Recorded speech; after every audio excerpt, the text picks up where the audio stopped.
너 내가 얼마 주면 이혼 도장 찍어줄 거냐? 친정엄마 건물에 식당 차려줬더니 대박나자 감히 어린 상간녀를 대동하고 나와 이혼을 요구하는 남편. 돈방석에 앉았다고 착각했겠지만 사실 그는 가시방석 위에 앉아 있다는 걸 본인만 모르고 있었습니다. 정말 가소로워서 눈물이 날 지경이었어요. 저도 안 가져. 너희 둘이서 잘 먹고 잘 살아봐. 상상도 못할 선물을 준비해뒀으니까. 친정엄마의 피땀으로 일군 대박가게에서 남편을 빈털터리로 만들어 쫓아내기까지 걸린 시간 딱 5분. 단 5분 만에 빈털터리가 된 남편과 상간녀의 처참한 몰락. 지금 시작합니다. 시작하기 전에 좋아요 버튼 꾹 눌러주세요. 여러분들 하루에 축복이 가득하길 기원합니다. 이야기를 시작하려니 가슴 한구석이 묵직해지네요. 지나온 제 인생을 돌아보면 참 미련스럽기도 하고 한편으로는 안쓰럽기도 하거든요. 어릴 적 저는 늘 혼자였습니다. 아버지는 제가 초등학교에 들어가기도 전에 세상을 떠나셨고 남겨진 건 원도심의 아주 낡은 3층짜리 상가 건물 하나뿐이었죠. 어머니는 그 건물을 지키고 저를 키우기 위해 정말 억척스럽게 사셨어요. 새벽별을 보고 나가셔서 해가 다지고 나서야 집에 들어오셨으니까요. 학교에서 돌아오면 반겨주는 건 텅 빈 집과 차가운 냉기뿐이었어요. 남들은 엄마가 해주는 따뜻한 밥 냄새를 맡으며 저녁을 맞이한다는데 저는 늘 혼자 냄비에 물을 올리고 라면을 끓였어요. 보글보글 끓는 라면 냄비 앞에서 피어오르는 김을 보며 저는 항상 다짐했죠. 나중에 어른이 되면 절대로 이렇게 외롭게 살지 않겠다고요. 돈 같은 건 없어도 되니 퇴근하고 돌아오면 온 가족이 둘러앉아 된장찌개 하나 놓고 오순도순 밥 먹는 그런 집에서 살고 싶었어요. 그게 제 유일한 꿈이었죠. 어머니는 늘 입버릇처럼 말씀하셨습니다. 선아, 남자는 인물 뜯어먹고 사는 거 아니다. 무조건 돈 많고 능력 있는 놈 만나야 해. 엄마처럼 고생 안 하려면 말이다. 어머니의 거친 손마디를 볼 때마다 가슴이 아팠지만 제 마음속 깊은 곳에 자리 잡은 결핍은 돈으로 채워지는 게 아니더라고요. 저는 그저 따뜻한 말 한마디가 그리웠고 다정한 눈빛이 고팠어요. 그러다 30이 훌쩍 넘어 지인의 소개로 그 사람을 만났어요. 처음 만난 날 그 사람은 참 수더분하고 사람 좋은 미소를 지으며 앉아 있었어요. 주선자가 제 이상형을 미리 귀뜸해 줬는지 그는 제가 듣고 싶어 했던 말들만 골라서 하더라고요. 마치 준비된 정답지처럼요. 선희 씨, 제 꿈은 거창한 게 아닙니다. 그냥 퇴근해서 아내가 해주는 밥 먹고 주말에는 아이들 데리고 공원 가서 솜사탕 사주는 거. 그게 제 인생 목표예요. 그 말을 듣는데 심장이 쿵 하고 내려앉는 것 같았어요. 드디어 나랑 같은 꿈을 꾸는 사람을 만났구나 싶었죠.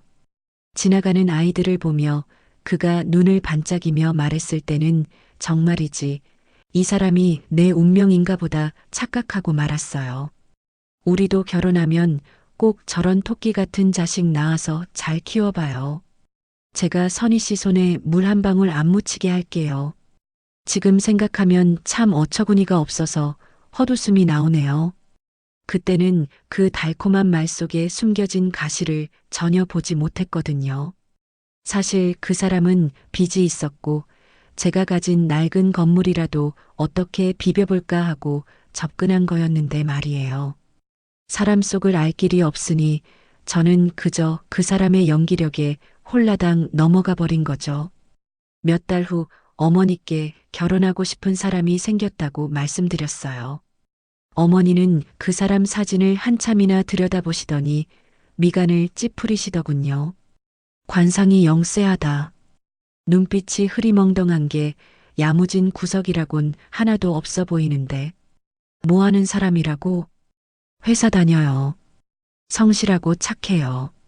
무엇보다 가정적인 사람이야, 엄마. 착한 게 밥 먹여주냐?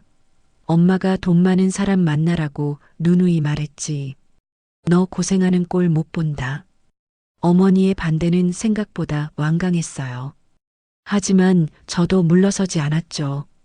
평생 제 뜻대로 해본 적 없이 엄마 말만 잘 듣는 착한 딸로 살았지만 이번만큼은 포기할 수가 없더라고요. 저는 결국 어머니 앞에서 무릎을 꿇고 펑펑 울며 매달렸어요. 엄마, 나 어릴 때 늘 혼자였잖아. 학교 갔다 오면 캄캄한 집에 혼자 있는 게 얼마나 외로웠는지 알아? 나 그냥 돈 없어도 돼. 나 사랑해주고 아껴주는 사람이랑 알콩달콩 지지고 볶으며 살고 싶어. 제발 허락해줘.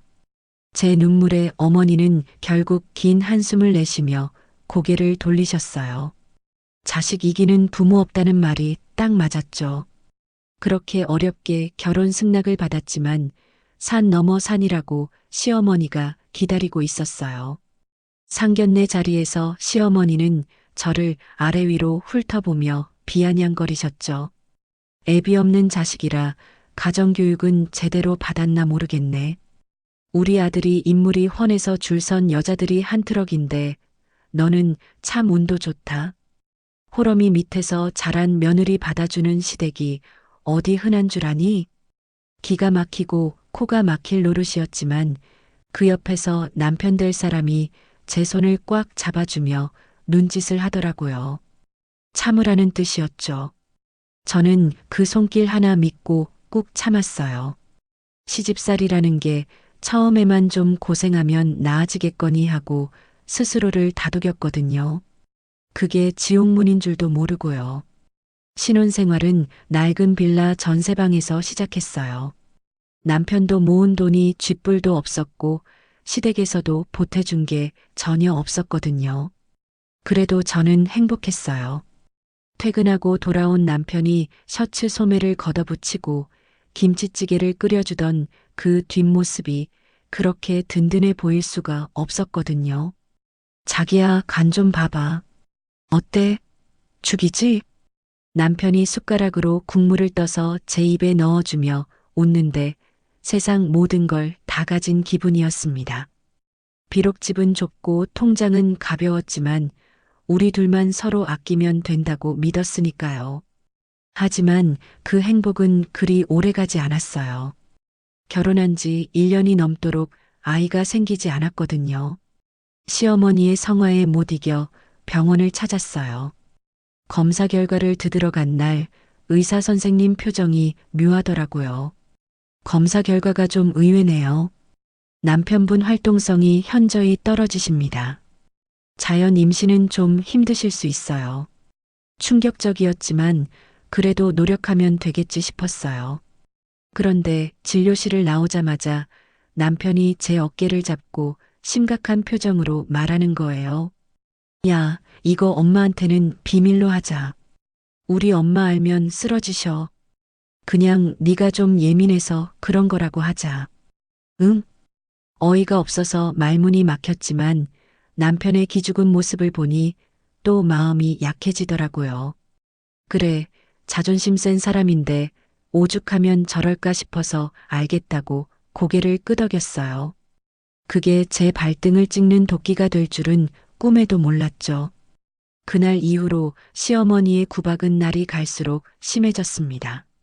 명절이나 제사 때마다 친척들 다 보는 앞에서 대놓고 면박을 주셨거든요. 칠거지약 중에 으뜸이 뭔지 아냐? 대를 못 잇는 거야. 밭이 안 좋으니 씨를 뿌려도 싹이 트겠냐고. 쯧쯧. 내가 며느리를 잘못 들여서 우리 귀한 아들 떼가 끊기게 생겼어. 가슴에 대못이 박히는 것 같았지만 남편은 옆에서 꿀먹은 벙어리처럼 가만히 있더라고요. 오히려 집에 돌아와서는 저한테 짜증을 내더라고요. 아, 엄마가 좀 그러면 네가 알아서 비위를 맞추던가 해야지. 얼굴 팍 쓰고 있으니까 엄마가 더 그러는 거 아니야? 네가 스트레스 받아서 애가 안 생기는 거라고. 적반하장도 유분수지. 정말 억울해서 미치겠더라고요. 하지만 싸우면 뭐하나 싶어 그냥 입을 다물었어요. 어차피 말해봤자 저만 이상한 사람 취급받을 게 뻔했으니까요. 그렇게 속이 문드러져 가던 어느 날이었어요. 남편이 회사에서 구조조정 명단에 올랐다며 풀이 죽어 들어왔어요. 여보, 나 잘렸어. 이제 어떡하지? 세상이 무너지는 것 같았지만 저는 남편 손을 잡고 위로했어요. 괜찮아. 당신 성실하니까 금방 다시 일자리 구할 수 있을 거야. 너무 걱정 마. 그 후로 남편은 일용직을 전전하며 길을 못 펴고 살았어요. 저도 맞벌이를 하며 근근히 버티고 있었죠. 그러던 어느 날 남편이 오랜만에 친구를 만나고 온다며 나가더니 밤늦게 들어왔는데요. 그런데 들어올 때 표정이 나갈 때랑은 완전히 딴판인 거예요. 눈에 잔뜩 힘이 들어가서는 뭔가에 홀린 사람처럼 들떠 있었어요. 여보, 나 대박 아이템 건졌어. 내 친구놈이 요식업으로 돈을 긁어 모으는데 나보고도 해보래. 나 요리 좀 하잖아. 이거 무조건 된다니까? 술 냄새를 풍기며 침을 튀기는 남편을 보는데 갑자기 등골이 서늘해지더라고요. 평소 귀가 얇아도 너무 얇은 사람이라 불안감이 엄습했죠. 갑자기 무슨 장사야? 우리 모아둔 돈도 없잖아. 그냥 안정적인 직장 다시 알아보는 게 낫지 않아? 제가 조심스럽게 말리자 남편은 정색을 하며 소리를 쳤어요. 아, 넌 남편이 큰맘 먹고 해보겠다는데 응원은 못해줄 망정 초부터 치냐? 내 손맛 알잖아. 이거 무조건 대박이라니까? 그리고 돈은 장모님한테 좀 빌리면 되잖아. 장모님 건물 1층 비어 있다며? 순간 제 귀를 의심했어요. 이 사람이 지금 무슨 소리를 하는 건가 싶었죠. 엄마가 그 건물을 어떻게 지켰는지 뻔히 알면서 감히 거기를 넘보다니요. 뭐라고? 엄마 건물? 그건 절대 안 돼. 엄마가 거기를 어떻게 생각하시는지 알면서 그래. 아, 진짜 꽉 막혀가지고 빌려달라는 게 아니라 투자하시라는 거잖아. 내가 성공해서 이자까지 쳐서 갚아드린다니까? 평생 남의 밑에서 눈치 보며 살 거야? 나 한 번만 믿어봐. 진짜 자신 있어서 그래. 남편은 제 손을 잡고 애원하다가 나중에는 화를 냈다가 혼자 북치고 장구치고 난리도 아니었어요. 그 눈빛에는 이미 탐욕이 이글거리고 있었죠. 술 취해 한바탕 소동으로 넘길 줄만 알았던 남편의 그 사업병은 결국 현실이 되고 말았습니다. 하지만 시작부터 삐걱거렸죠. 남편이 처음에 호언장담했던 번화가 목 좋은 자리는 우리가 가진 돈으로는 언감생심 꿈도 꿀 수 없었거든요. 보증금은커녕 권리금조차 감당할 수 없는 현실 앞에서 남편은 며칠을 끙끙 앓더니 결국 다시 제 눈치를 살피기 시작하더군요. 여보, 아무리 생각해도 지금 가진 돈으로는 답이 없어. 대출도 이미 한도 초과고. 풀 죽은 목소리로 말끝을 흐리던 남편의 시선은 자연스럽게 친정엄마의 낡은 3층 건물로 향했습니다. 결국 우리가 비빌 언덕은 그곳뿐이었던 거죠. 저는 정말 면목이 없어서 고개도 못 들고 친정에 갔는데 의외로 엄마는 아주 흔쾌히 아니 오히려 당신 속을 다 내어주시는 것처럼 말씀하시더라고요. 그래, 기왕 할 거면 제대로 해봐라. 내 건물 1층 비어 있으니 거기서 시작해. 보증금은 됐다. 월세도 자리 잡을 때까진 반만 받을 테니 걱정 말고. 인테리어 할 돈은 좀 있냐? 모자라면 엄마가 쌈짓돈이라도 털어줄 테니까 기죽지 말고 해봐. 엄마의 그 통 큰 지원에 눈물이 핑 돌았습니다. 평생 시장 바닥에서 억척스럽게 모은 돈일 텐데 사위기 살려주겠다고 그 귀한 공간을 선뜻 내주시다니요. 남편은 그제야 입이 귀에 걸려서 장모님, 제가 진짜 성공해서 호강시켜 드릴게요. 장모님 사위 믿으시죠? 하며 너스레를 떨었죠. 그때만 해도 저는 그 모습이 밉지 않았어요. 그래, 우리 가족 잘 살아보려고 저러는 거니까 싶었거든요. 메뉴는 설렁탕 단일 메뉴로 정해졌습니다.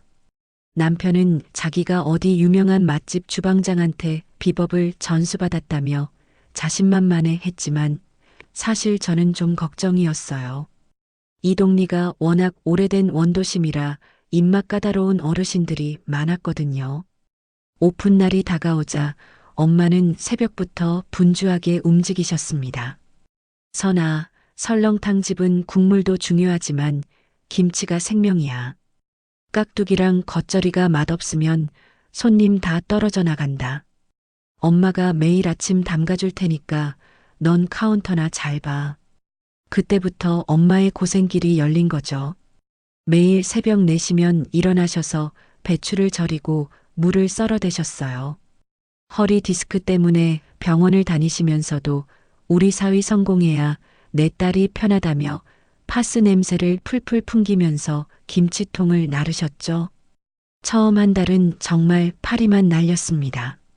낡은 건물이라 눈에 잘 띄지도 않고 젊은 사람들은 근처에 새로 생긴 프랜차이즈 식당으로 몰려갔으니까요.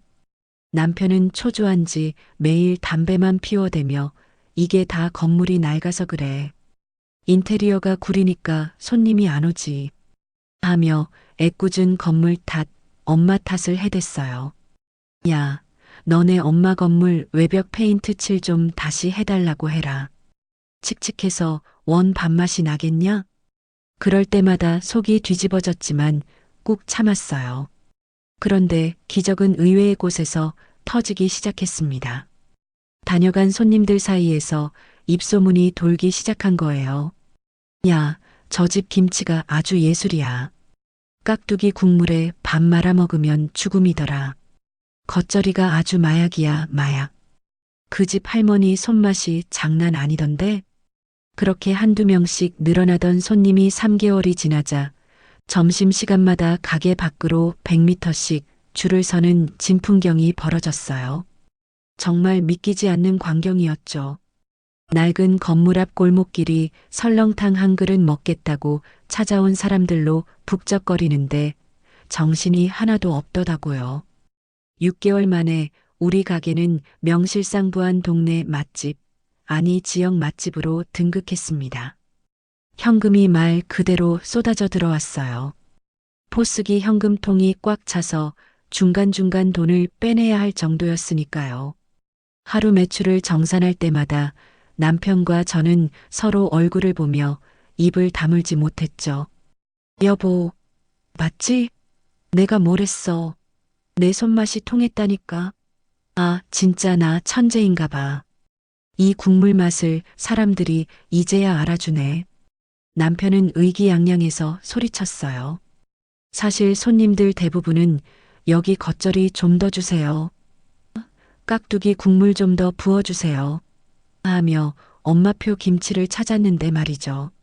남편은 그걸 전혀 모르는 눈치였어요. 아니, 알고 싶어 하지 않는 것 같았어요. 모든 공을 자기 것으로 돌리고 싶어 했으니까요. 자기 육수도 맛있지만 엄마 김치 덕분에 손님들이 더 좋아하는 것 같아. 엄마한테 용돈이라도 좀 넉넉히 드려야겠어.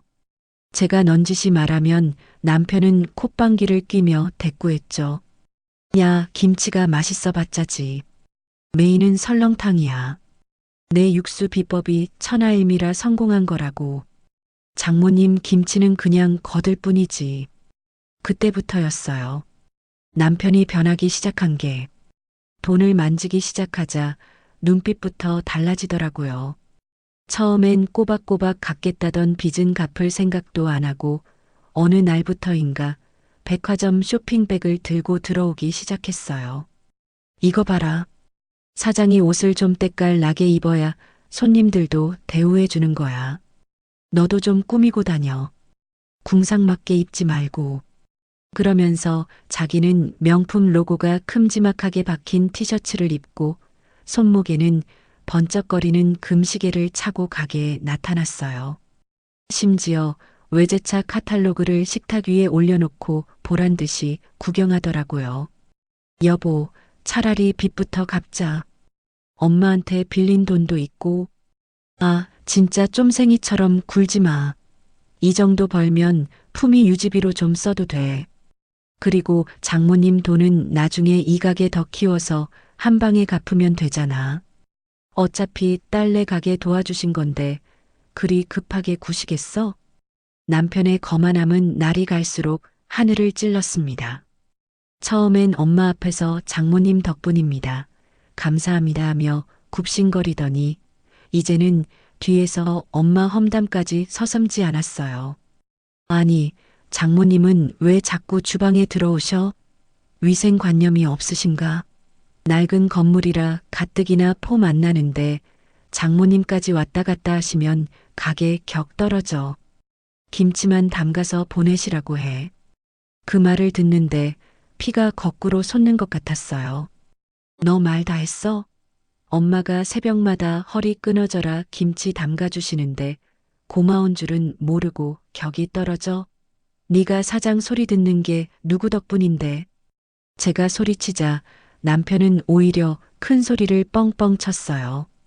누구 덕분이긴 내 실력 덕분이지. 그리고 너 남편한테 너 하지 마. 나 이제 어엿한 사장님이야. 직원들 보는 데서 망신 주지 말고. 기가 막혔죠. 돈이 사람을 이렇게까지 추하게 만들 수 있나 싶어서요. 하지만 가게가 너무 잘 되니 싸울 시간조차 부족했어요. 몸이 10개라도 모자랄 지경이었으니까요. 홀 서빙하랴, 카운터 보랴, 주방 보조하랴. 저는 하루 종일 동동거렸고 엄마도 김치 담그느라 골병이 들 지경이었죠. 결국 직원을 더 뽑기로 했습니다. 저는 성실하고 손 빠른 이모님들을 모셔오자고 했지만 남편은 단호하게 거절했어요. 무슨 소리야? 가게 분위기 칙칙해지게. 홀에는 무조건 젊고 싹싹한 애가 있어야 해. 그래야 아저씨 손님들도 좋아하고 회전율도 빨라지는 거야. 그러면서 자기가 직접 면접을 보겠다고 나섰죠. 그렇게 처음 면접을 보기로 한 사람이 바로 최애인이었어요. 27, 딱 봐도 대학갓 졸업한 앳된 티가 나는, 그런데 어딘가 모르게 눈웃음이 예사롭지 않은 아가씨였죠. 처음 혜인 씨가 가게에 들어오던 날을 잊을 수가 없네요. 짧은 치마에 딱 붙는 니트를 입고 들어오는데 가게 안 남자 손님들 시선이 전부 꽂히더라고요. 남편은 아주 입이 찢어져라 웃으며 반겼어요. 어우, 혜인 씨. 화면보다 실물이 훨씬 미인이네. 우리 가게 간판 스타 되겠어. 하하. 그 여자애도 보통 내기가 아니었어요. 들어오자마자 남편에게 살살 눈웃음을 치며 애교 섞인 목소리로 말하더군요. 사장님, 저 일 진짜 잘해요. 근데 사장님이 너무 젊으셔서 깜짝 놀랐어요. 오빠라고 불러도 될 정도인데요. 그 말 한마디에 남편은 아주 정신을 못 차리더군요. 허허, 오빠라니. 뭐, 듣기 싫지는 않네. 편하게 해, 편하게. 제가 옆에서 빤히 쳐다보고 있는데도 둘은 저를 투명 인간 취급하며 희희낙낙거렸어요. 기분이 묘하게 더러웠지만 설마 알바생이랑 사장이랑 무슨 일이 있겠어 하며 애써 넘겼죠. 제 불행은 그렇게 저도 모르는 사이에 아주 깊숙이 뿌리를 내리고 있었던 거예요. 알바에는 일머리는커녕 손톱에 큐빅을 받고 와서 서빙하다 그릇 깨기 일쑤였습니다. 그런데도 남편은 화 한 번 안 내고 아이고, 혜인 씨 손 안 다쳤어? 조심해야지. 하며 호들갑을 떨었죠. 제가 그릇 깨면 정신 똑바로 안 차려. 하고 소리 지르던 인간이 말이에요. 더 가관인 건 알바의 태도였어요. 손님이 불러도 못 들은 척 핸드폰만 만지작거리다가 남편이 나타나면 언제 그랬냐는 듯 싹싹하게 굴며 사장님 저 이거 무거운데 좀 들어주세요 하고 앵앵거렸어요. 그러면 남편은 득달같이 달려가서 도와주곤 했죠. 주방 이모님들이 혀를 차며 수군거리는 소리가 들렸어요. 저 여우 같은 게 들어와서 가게 물 흐리네. 사장님 눈빛이 영 심상치가 않아. 사모님 단속 잘해야겠어. 그때까지만 해도 저는 남편을 믿고 싶었어요. 아니, 믿어야만 했죠. 이제 막 성공 궤도에 올랐는데 이 행복을 깨고 싶지 않았으니까요. 하지만 여자의 직감이라는 게 참 무섭더군요. 가게 안을 감도는 묘한 기류, 남편의 잦은 외출, 그리고 핸드폰을 손에서 놓지 않는 모습들. 이모님들의 경고를 듣고도 저는 애써 모른 척하려 했습니다. 설마 내가 두 눈 시퍼렇게 뜨고 가게를 지키고 있는데 내 남편이 그것도 내 가게에서 딴짓을 할까 싶었거든요. 하지만 의심이라는 씨앗은 한번 뿌려지니 걷잡을 수 없이 자라나더군요. 모든 게 불안한 신호를 보내고 있었지만 저는 애써 눈을 감고 귀를 막았습니다. 설마 하면서요. 하지만 그 설마가 사람 잡는다는 옛말 하나도 틀린 게 없더라고요. 어느 날 점심 장사가 한바탕 휩쓸고 지나간 뒤였어요. 알바가 카운터에 앉아 거울을 보며 화장을 고치고 있더군요. 손님이 나간 테이블이 엉망인데도 치울 생각은 안 하고 입술만 바르고 있는 게 얄미워서 한마디 했습니다. 혜인 씨, 저기 3번 테이블 아직 안 치웠네? 손님 들어오시기 전에 얼른 치워요. 제 말이 떨어지기가 무섭게 주방에서 남편이 튀어나왔습니다. 마치 제 목소리가 무슨 공습경보라도 되는 양 득달같이 달려와서는 저를 쏘아붙이더군요. 아, 사람 숨 좀 돌리게 놔두지. 그걸 또 닭다리야? 혜인 씨 점심때 서빙하느라 발바닥에 불난 거 안 보여? 당신이 좀 치우면 되잖아. 기가 막혀서 말이 안 나오더라고요. 사장인 제가 알바생 눈치를 봐야 하는 상황도 웃긴데 남편이라는 사람이 대놓고 알바 편을 들고 나서니 말이에요. 여보, 지금 그게 할 소리야? 알바가 일을 안 하고 놀고 있는데 주인이 가만히 있어? 그리고 당신은 왜 자꾸 혜인 씨만 감싸고 돌아? 제 말이 끝나기도 전에 남편은 인상을 팍 쓰며 소리를 질렀습니다. 아, 너 지금 질투하냐? 혜인 씨 예쁘다고 질투해? 혜인 씨 덕분에 남자 손님 늘어서 매출 오르는 거 안 보여? 굴러들어온 복덩이한테 고마운 줄은 모르고 어디서 엄한데 화를 내. 너는 간섭 말고 얌전히 카운터나 봐. 분위기 망치지 말고. 남편의 그 말, 질투라는 단어가 제 가슴에 비수처럼 꽂혔습니다. 내가 고작 저런 어린애를 질투한다고 생각하는 그 얄팍한 수준에 화가 나는 것보다 내 남편이 나를 어떻게 생각하고 있는지 그 밑바닥을 본 것 같아 참담했죠. 하지만 더 가관인 건 알바의 태도였습니다. 남편 뒤에 숨어서 저를 보며 입꼬리를 살짝 올리고 비웃고 있더군요. 그러고는 남편이 다시 주방으로 들어가자마자 저에게 다가와 아주 나긋나긋한 하지만 가시가 돋친 목소리로 속삭였습니다. 아줌마, 솔직히 인정하셔야죠. 아줌마는 나이가 있어서 그런지 센스가 좀 없으신 것 같아요. 사장님이 왜 저한테 의지하시겠어요? 다 이유가 있는 거예요. 눈치껏 좀 하세요. 순간 제 안에서 무언가가 툭 하고 끊어지는 소리가 들렸습니다. 아줌마라니. 내 가게에서 내 월급 받는 알바생이 나를 아줌마라고 부르며 훈계질을 하는데 손이 부들부들 떨려서 참을 수가 없더군요. 당장 머리채라도 잡고 싶었지만 가게 안에 손님들이 계셔서 꼭 참아야 했습니다. 그날 저는 결심했습니다.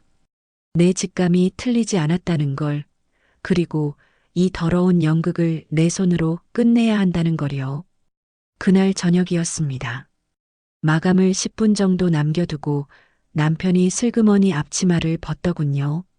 나 오늘 친구놈이 좀 보자고 하네. 먼저 좀 들어갈게. 마감 당신이 좀 해. 평소 같으면 그러려니 했겠지만 그날은 달랐습니다. 재촉이 여자의 육감이 사이렌을 울리고 있었거든요. 남편이 나가고 정확히 5분 뒤 알바도 가방을 챙겨 들고 일어났습니다. 저도 오늘 좀 일찍 가볼게요. 수고하세요. 알바가 나가자마자 저는 이모님께 뒷정리를 부탁드리고 몰래 가게 뒷문을 통해 나갔습니다. 심장이 터질 것 같이 쿵쾅거렸지만 발소리를 죽이며 그 뒤를 밟았죠. 여자애는 버스 정류장이 있는 큰 길이 아니라 인적이 드문 골목길 쪽으로 향하더군요. 그렇게 200m쯤 걸어갔을까요? 어두운 골목 끝에 익숙한 차가 비상등을 켜고 서 있는 게 보였습니다. 네, 남편이 그토록 자랑스러워하던 그 외제차였죠. 설마 했는데 현실을 마주하니 다리가 후들거려 서 있을 수가 없더라고요. 그 애는 주위를 살피더니 쪼르르 달려가 조수석 문을 열며 아주 큰 소리로 외쳤습니다. 자기야 많이 기다렸어? 보고 싶어 죽는 줄 알았네. 그 목소리가, 그 역겨운 애교가 제 고막을 찢는 것 같았습니다. 남편은 차 안에서 껄껄 웃으며 알바를 태우고는 유유히 사라졌습니다. 멍하니 그 자리에 서서 멀어지는 착곡 무늬를 바라보는데 눈물조차 나오지 않더군요. 분노 때문인지 허탈함 때문인지 아니면 그 모든 것에서 벗어났다는 해방감 때문인지 저도 제 마음을 알 수가 없었습니다. 그날 밤 남편은 새벽 3시가 넘어서야 술에 떡이 되어 들어왔습니다. 여보 나왔어. 친구놈이 아주 힘든가 봐. 혀가 꼬여 횡설수설하며 침대에 쓰러져 잠든 남편을 보는데 오만정이 다 떨어지더라고요. 저는 떨리는 손으로 남편의 주머니에서 핸드폰을 꺼냈습니다. 하느님이 도우신 건지 지문 인식이 한 번에 풀렸죠. 카카오톡 앱을 누르는 제 손가락이 미세하게 떨리고 있었어요. 가장 위에 있는 대화방. 프로필 사진은 그 여자애가 윙크하고 있는 사진이었습니다. 대화 내용을 읽어 내려가는데 숨이 턱턱 막히고 피가 거꾸로 솟는다는 말이 무슨 뜻인지 실감 나더군요. 자기야, 그 늙은 아줌마랑 언제 끝낼 거야? 나 이제 서빙하기 싫어. 사모님 소리 듣고 싶단 말이야.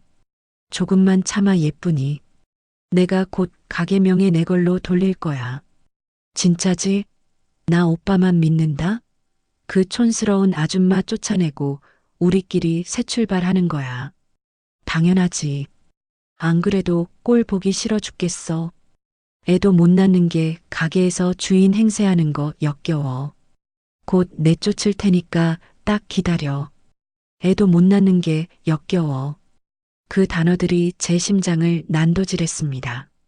내가 누구 때문에 이 고생을 했는데 우리 엄마가 누구 때문에 그 허리 아픈 몸 이끌고 김치를 담갔는데 배신감을 넘어 사리까지 느껴지더군요.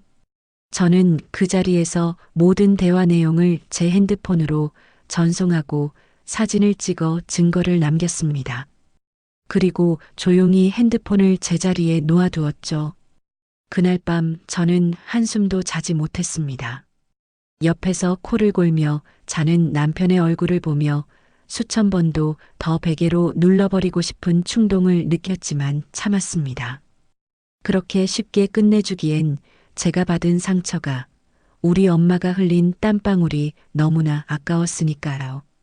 다음 날 아침 저는 아무 일도 없었던 것처럼 일어나 북어국을 끓였습니다. 여보, 속 쓰리지? 해장하고 나가. 남편은 제 태도에 안심했는지 밥을 2그릇이나 비우더군요. 그 뻔뻔한 입놀림을 보며 저는 속으로 차갑게 웃었습니다. 많이 먹어둬라. 그게 네가 마누라한테 얻어먹는 마지막 따뜻한 밥이 될 테니까. 저는 그날부터 철저하게 연기를 시작했습니다.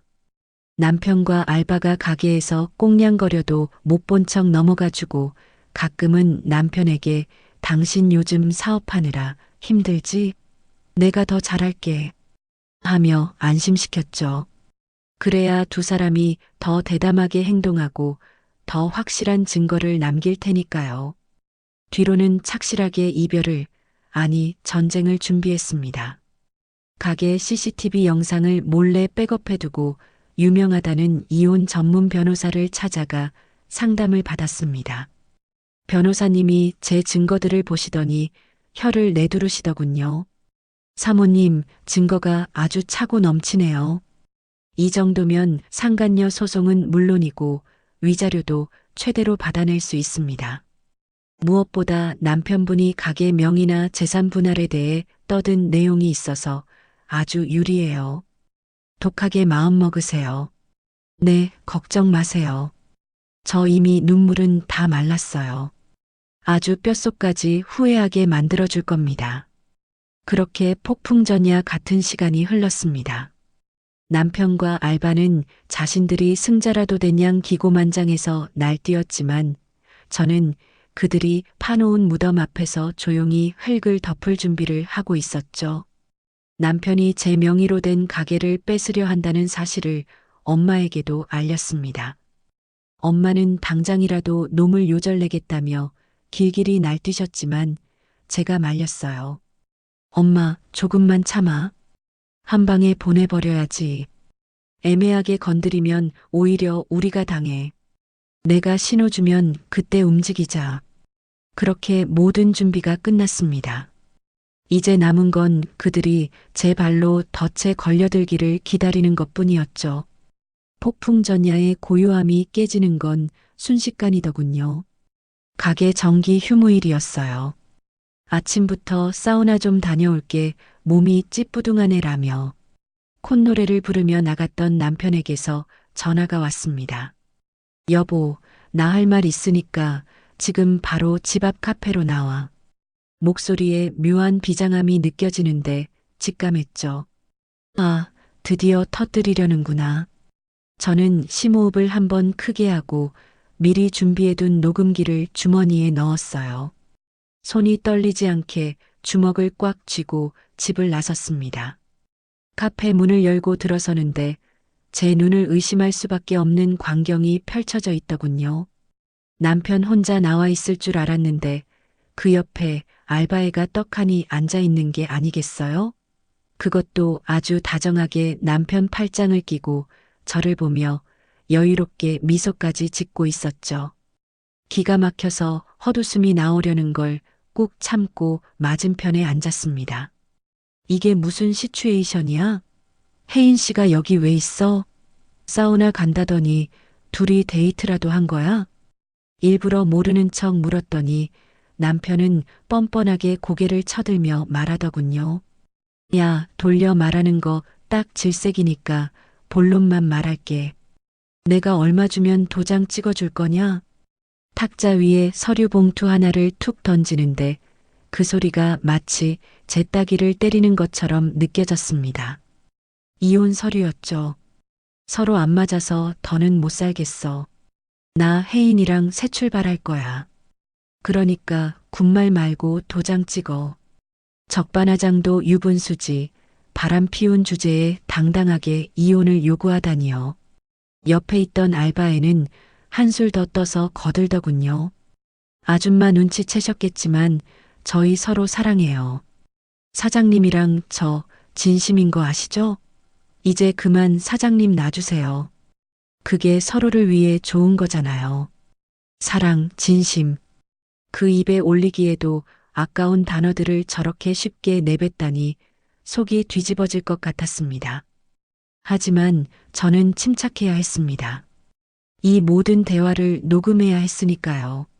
사랑? 지금 불륜을 사랑이라고 포장하는 거야? 내가 두 눈 시퍼렇게 뜨고 있는데 내 남편이랑 인연이 짜고 나를 몰아내겠다? 이게 말이 된다고 생각하니? 제가 쏘아붙이자 남편은 코웃음을 치며 지갑을 꺼내 수표 한 장을 테이블 위에 탁 내려놓았습니다. 야, 구질구질하게 굴지 마. 내가 위자료 안 줄까 봐 그래? 자, 이거 받아. 5천만 원이야. 섭섭지 않게 챙겨주는 거니까 이거 받고 깔끔하게 끝내. 제 청춘을, 제 헌신을 그 돈으로 퉁치겠다는 신보에 어이가 없어서 말이 안 나오더군요. 5천? 지금 장난해? 내가 그 돈 받자고 이혼 도장 찍어줄 것 같아? 아, 진짜 욕심 많네. 야, 이 가게 내가 다 키운 거야. 내 손맛, 내 육수 비법 때문에 대박 난 거라고. 네가 한 게 뭐가 있어? 카운터 앉아서 돈 계산이나 했지. 양심이 있으면 그냥 나가. 그리고 네 엄마 그 낡은 건물에서도 나가줄 테니까 걱정 말고. 우리 다른 데 가서 더 크게 차릴 거니까. 남편의 착각은 상상을 초월했습니다. 손님들이 왜 줄을 서는지, 진짜 맛의 비결이 뭔지 전혀 모르고 있었죠. 오로지 자기 자신이 대단한 요리사고 사업가라고 철석같이 믿고 있는 꼴이라니. 알바는 옆에서 남편 어깨에 머리를 기대며 아양을 떨었습니다. 자기야, 아줌마가 돈 욕심이 많네. 그냥 좀 더 줘버려. 우리 빨리 새 가게 오픈해야지. 그 건물 칙칙해서 나도 싫어. 그래, 예쁘나. 네 말이 맞다. 야, 김선. 내가 진짜 많이 봐줘서 1억 줄게. 이게 마지노선이야. 이 이상은 국물도 없어. 당장 도장 찍어. 남편은 마치 선심 쓰듯 말하며 이혼 신고서를 제 앞으로 밀었습니다. 그들의 오만함에 치가 떨렸지만 한편으로는 불쌍하다는 생각마저 들더군요. 현실 파악 못하고 날뛰는 꼴이 꼭 불나방 같아서요. 저는 녹음기가 잘 돌아가고 있는지 확인하며 짐짓 심각한 표정으로 물었습니다. 그래, 정말 자신 있어? 나 없어도 가게 잘 운영할 수 있고, 이 가게 내 명의인 거 잊었어? 사업자 등록증에 누구 이름이 박혀 있는지 기억 안 나? 제 질문에 남편은 비웃으며 대답했습니다. 웃기고 있네. 명의가 뭐 대수냐? 실질적인 사장은 나야. 내가 요리하고 내가 운영했어. 넌 이름만 빌려준 바지 사장이지. 법적으로 따져도 내 기여도가 훨씬 높아. 그리고 어차피 네 명의여도 내가 나가서 똑같은 가게 차리면 그만이야. 손님들이 내 손맛 따라오지 네 명예 보고 오겠냐? 맞아요. 그깟 명의만 가지고 유세 떨지 마세요. 어차피 사장님 없으면 그 가게 망할 텐데. 알바까지 합세해서 저를 조롱했습니다. 그래, 너희들이 그렇게 나온다면 나도 더 이상 봐줄 이유가 없지. 저는 속으로 쾌재를 불렀습니다. 이 대화가 나중에 법정에서 얼마나 유용한 증거가 될지, 그리고 엄마가 알게 되면 얼마나 기뻐하실지 상상하니 웃음이 나올 지경이었거든요. 좋아. 정 그렇다면 찍어줄게. 너희들이 원하는 대로 해줄게. 5천이든 1억이든 필요 없어. 저도 안 가져. 그냥 너희 둘이서 잘 먹고 잘 살아봐. 대신 나중에 딴소리하기 없기다. 후회해도 소용없어. 저는 가방에서 도장을 꺼내 망설임 없이 이혼 서류에 쾅 하고 찍었습니다. 남편과 알바의 눈이 휘둥그레지더군요. 아마 제가 울고불고 매달리거나 돈 더 달라고 악을 쓸 줄 알았나 봅니다. 이렇게 순순히 도장을 찍어줄 줄은 몰랐겠죠. 생각보다 쿨하네. 진작 이럴 것이지. 남편은 신이 나서 서류를 챙겨 넣으며 알바와 하이파이브까지 했습니다. 자기야, 우리 이제 진짜 자유다. 오늘 파티해야겠는데? 야, 너무 좋아. 오빠 최고. 두 사람은 카페 안이 떠나가라 환호성을 질렀습니다. 주변 사람들이 힐끔거렸지만 아랑곳하지 않았죠. 저는 자리에서 일어나 차분하게 가방을 챙겼습니다. 더 이상 이 쓰레기들과 같은 공간에 있고 싶지 않았거든요. 그래, 축하해. 자유를 얻은 거. 근데 그 자유가 얼마나 갈지는 모르겠지만 제가 카페를 나서려 하자 남편이 제 뒤통수에 대고 소리쳤습니다. 아, 너네한텐 미안하게 됐는데 내일부턴 가게 얼씬도 하지 마. 내일부터 내가 진짜 사장으로서 새롭게 시작할 거니까. 알바들도 다 내 편이야. 와서 행패 부리지 말고 곱게 꺼져. 마지막까지 저주를 퍼붓는 남편의 목소리를 뒤로하고 카페 문을 나섰습니다. 찬바람이 얼굴을 스치는데 눈물이 나는 게 아니라 오히려 속이 뻥 뚫리는 기분이었어요. 드디어 끝났다. 아니, 이제 진짜 시작이다. 주머니 속 녹음기를 끄며 저는 휴대폰을 꺼내 변호사님께 문자를 보냈습니다. 증거 확보 완료했습니다. 내일 바로 진행해 주세요. 그리고 엄마에게 전화를 걸었습니다. 신호가 가고 엄마의 목소리가 들리자마자 참았던 말이 터져 나왔습니다. 엄마, 나 도장 찍었어. 이제 그 인간들 싹 다 쓸어버릴 거야. 엄마, 준비됐지? 수화기 너머로 엄마의 단호한 목소리가 들려왔습니다. 오냐, 고생했다 내 새끼. 이제 엄마가 나설 차례구나. 내일 아침에 보자꾸나. 그놈들 낯짝이 어떻게 변하는지 구경이나 하자. 집으로 돌아가는 길, 발걸음이 그렇게 가벼울 수가 없었습니다. 내일 아침이면 모든 게 바뀔 것입니다. 남편이 그토록 자랑하던 내 가게, 내 성공이 사실은 사상 누각이었다는 걸 뼈저리게 느끼게 해줄 테니까요. 드디어 결전의 날이 밝았습니다. 어제 카페에서 그렇게 기세등등하게 이혼을 요구하던 두 사람은 아마 꿈에도 상상 못했을 겁니다. 자신들의 그 찬란한 미래가 단 하룻밤 사이에 산산조각이 날 줄은요.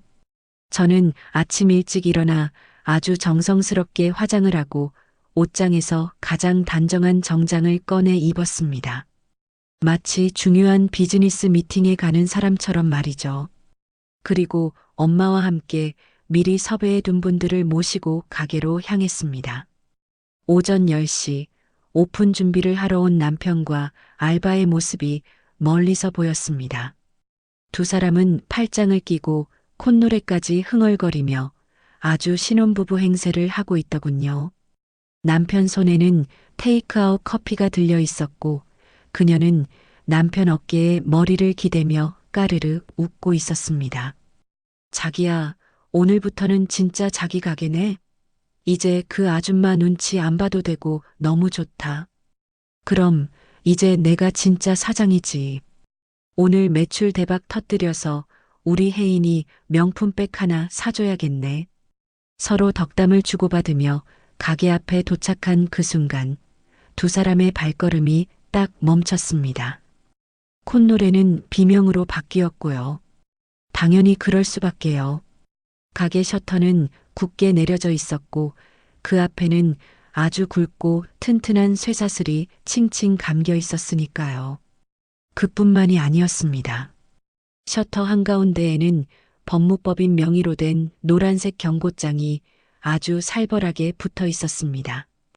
임대차 계약 해지 통보서, 불법 점유 금지 및 퇴거 명령. 글씨만 봐도 오금이 저릴 법한 단어들이 빨간색으로 큼지막하게 적혀 있었죠. 상황 파악이 안 된 남편은 멍하니 서 있다가 이내 얼굴이 붉어지더니 덜덜 떨리는 손으로 제게 전화를 걸어왔습니다. 저는 바로 뒤 골목에 서서 그 모습을 지켜보다가 아주 느긋하게 전화를 받았어요. 여보세요? 아, 너 지금 이게 뭐야? 장모님 노망 나셨어? 가게 문에 쇠사슬은 뭐고 이 딱지들은 다 뭐야? 월세 좀 밀렸다고 사위한테, 가족한테 이래도 되는 거야? 당장 와서 문 안 열어. 수화기 너머로 들려오는 남편의 목소리는 분노를 넘어 공포에 가까웠습니다. 저는 피식 웃으며 엄마와 경찰관님들에게 눈짓을 하고는 골목을 돌아 그들 앞으로 걸어 나갔습니다. 가족? 어제 네 입으로 그랬잖아. 남남하자며. 이혼 도장 찍었으면 이제 남이지 무슨 가족 타령이야. 그래서 나도 공적으로 아주 법대로 처리한 거야. 제 목소리에 남편과 알바가 화들짝 놀라 뒤를 돌아보았습니다. 제 옆에는 제복을 입은 경찰관 두 분과 팔짱을 끼고 무서운 표정으로 서 계신 엄마가 버티고 있었죠. 남편은 경찰을 보고 잠시 멈칫하더니 이내 억울하다는 듯 길길이 날뛰기 시작했습니다. 아니, 경찰관님, 이거 업무 방해 아닙니까? 멀쩡히 장사하는 가게를 주인이 못 들어가게 막다니요. 이거 당장 풀어주세요. 그때 엄마가 앞으로 썩 나서시더니 남편의 코앞에 삿대질을 하며 소리치셨습니다. 그동안 참아왔던 울분이 터진 사자후 같았습니다. 이놈아, 업무 방해? 누가 누구한테 업무 방해래? 자네, 내 건물 들어올 때 뭐라 그랬어?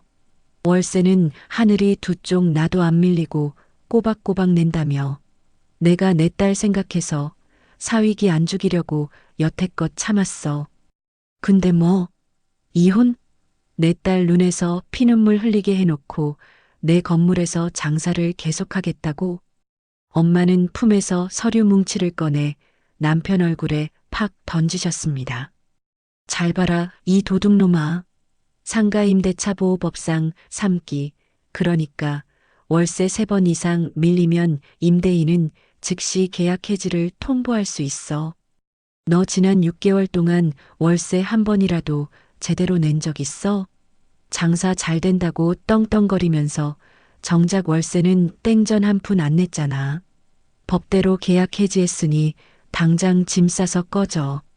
엄마의 팩트 폭격에 남편은 입만 벙긋거릴 뿐 아무 대꾸도 못했습니다. 사실이었으니까요. 돈 좀 벌었다고 외제차는 굴리면서 장모님 월세는 가족끼리니 이해해주겠지라며 차일피일 미뤘던 게 놈의 발목을 잡은 겁니다. 하지만 남편은 포기하지 않고 또 다른 헛소리를 시전했습니다. 아, 알았어. 밀린 월세 주면 될 거 아냐. 지금 당장 줄 테니까 문 열어. 그리고 이 가게 시설이랑 집기들은 다 내 돈으로 한 거야. 내 물건 내가 쓰겠다는데 왜 막아? 이번엔 제가 나설 차례였습니다. 저는 아주 차갑게 웃으며 핸드폰을 들어 국세청 홈택스 폐업 신고 완료 화면을 보여주었습니다. 너 뭔가 단단히 착각하나 본데 이 가게 사업자 등록증에 누구 이름이 적혀 있는지 잊었니? 너 신용불량자 될까봐 무서워서 은근슬쩍 내 이름으로 가게 냈잖아. 대표자인 내가 오늘 아침부로 폐업 신고 완료했어. 그리고 직원들도 다 해고 처리했고. 그러니까 넌 그냥 잘린 주방장일 뿐이야. 뭐라고? 폐업? 그리고 하나 더. 너랑 알바 둘 다 보건증 갱신 안 했더라. 유효기간 지난 지가 언젠데 음식 장사를 해? 그거 걸리면 영업 정지감인 거 몰라? 내가 과태료 물기 전에 선심 써서 폐업해 준 거니까 오히려 고마워해야 할걸. 남편의 얼굴이 하얗게 질렸습니다. 사장 놀이에 빠져서 정작 챙겨야 할 기본적인 행정 절차나 의무는 하나도 지키지 않았던 무식함이 탈로 나는 순간이었죠. 옆에 있던 알바도 당황해서 남편 팔을 흔들었습니다. 자기야, 이게 무슨 소리야? 폐업이라니? 우리 장사 못하는 거야? 궁지에 몰린 쥐가 고양이를 문다고 했던가요? 남편은 이성을 잃고 셔터를 발로 쾅쾅 차며 고래고래 소리를 지르기 시작했습니다. 웃기지 마. 내가 키운 가게야. 내 피땀이 들어간 곳이라고. 너 이 나쁜 년 문 안 열어. 내가 다 부숴버리기 전에 당장 열어. 남편이 쇠사슬을 잡고 흔들며 난동을 부리자 옆에서 지켜보던 경찰관님이 남편의 팔을 낚아채 제압했습니다. 선생님, 지금 뭐 하시는 겁니까? 업무 방해 및 재물 손괴 혐의로 현행범 체포합니다. 얌전히 계세요. 이거 나. 이거 안 나. 내가 사장이라고. 내 가게 내가 들어간다는데 니들이 뭐야? 경찰에게 팔이 꺾인 채 바닥에 눌린 남편은 짐승처럼 울부짖었습니다. 동네 사람들까지 다 나와서 그 추한 꼴을 구경하고 있었죠. 알바애는 어쩔 줄 몰라 하며 발만 동동 구르고 있었고요. 저는 마지막 확인 사살을 위해 남편에게 다가가 나직하게 말했습니다. 아, 맞다. 너 지금 돈 믿고 큰 소리 치는 것 같은데 통장 한번 확인해 보지 그래. 남편은 경찰에게 붙잡힌 상태로 헐떡거리며 주머니에서 핸드폰을 꺼내 가게 통장 잔고를 확인했습니다. 그리고는 믿을 수 없다는 듯 눈을 비비더군요. 빵원? 내 돈. 내 돈 다 어디 갔어? 네 돈? 아니지. 네 명의 통장에 들어온 내 돈이지. 내가 폐업 신고하기 직전에 운영 자금이랑 수익금 전액 인출하고 계좌 동결시켰어. 안타깝게도 내가 좀 더 빨랐네. 남편의 눈동자가 텅 비어버리더군요. 믿었던 가게, 명예, 그리고 돈까지. 순식간에 모든 게 증발해버린 겁니다. 모래성이 파도에 휩쓸려 흔적도 없이 사라진 것이죠. 우리 어떡하지? 돈이 한 푼도 없어. 남편은 망연자실한 표정으로 알바를 바라보며 중얼거렸습니다. 하지만 알바의 표정은 이미 싸늘하게 식어 있었습니다. 돈 없는 남편은 그녀에게 아무런 가치가 없었으니까요. 저는 엄마의 손을 꼭 잡고 그 처참한 현장을 뒤로 한 채 돌아섰습니다. 뒤에서 남편이 여보, 선아, 내가 잘못했어. 문 좀 열어줘. 라고 애타게 부르는 소리가 들렸지만 저는 뒤도 돌아보지 않았습니다. 그 대단한 손맛으로 딴 데 가서 해봐. 내 건물, 네 명의 가게에선 국물도 없으니까. 제 마지막 한마디에 남편은 바닥에 주저앉아 엉엉 울기 시작했습니다. 그 울음소리가 어찌나 구슬프던지 지나가던 사람도 발길을 멈출 정도로 처량하더군요. 하지만 이게 끝이 아니었습니다. 남편과 상간녀가 겪어야 할 지옥은 이제 막 1막이 끝났을 뿐이었으니까요.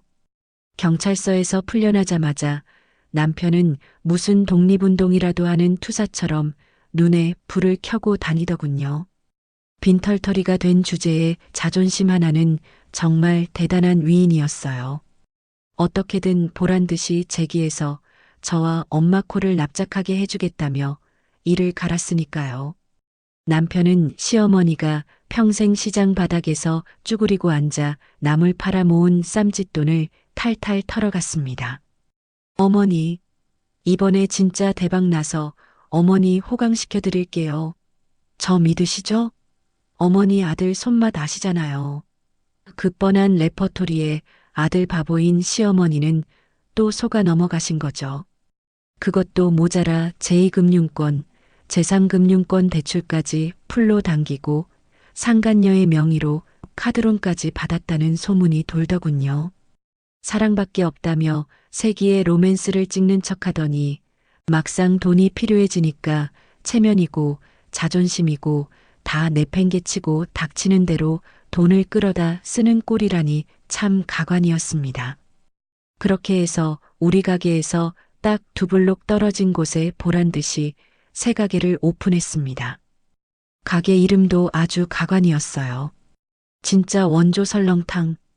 간판은 금박을 입혀서 아주 번쩍번쩍하게 달았는데 촌스러움이 하늘을 찌르더군요. 인테리어는 또 어떻고요. 무슨 궁궐이라도 짓는 줄 알았습니다. 바닥은 대리석을 깔고 조명은 샹들리에를 달아놨는데 설렁탕집이 아니라 무슨 나이트클럽 입구 같았으니까요. 개업 첫날 가게 앞에는 화환이 줄을 섰고 현수막 내용이 아주 기가 막혔습니다. 처가 횡포로 쫓겨난 진짜 사장, 눈물의 재오픈, 건물주의 갑질에 굴하지 않는 진짜 맛. 여기가 진짜 원조입니다. 짝퉁에 속지 마세요. 동네방네 제가 무슨 악덕 건물주라도 되는 양 떠벌리고 다니는데 처음에는 기가 막혀서 말이 안 나오더라고요. 지나가는 사람들이 수군거리는 소리가 들릴 때마다 속이 상했지만 엄마는 오히려 콧방귀를 뀌셨습니다. 나더라. 짓는 개는 무섭지 않은 법이야. 지가 원조? 웃기고 있네. 맛이 원조여야 원조지. 간판만 얹으면 다냐? 두고 봐라. 한 달도 못 가서 팔이 날릴 거다. 엄마의 예언은 틀리지 않았습니다. 저는 일주일 동안 가게 재정비를 마치고 간판을 새로 달았습니다.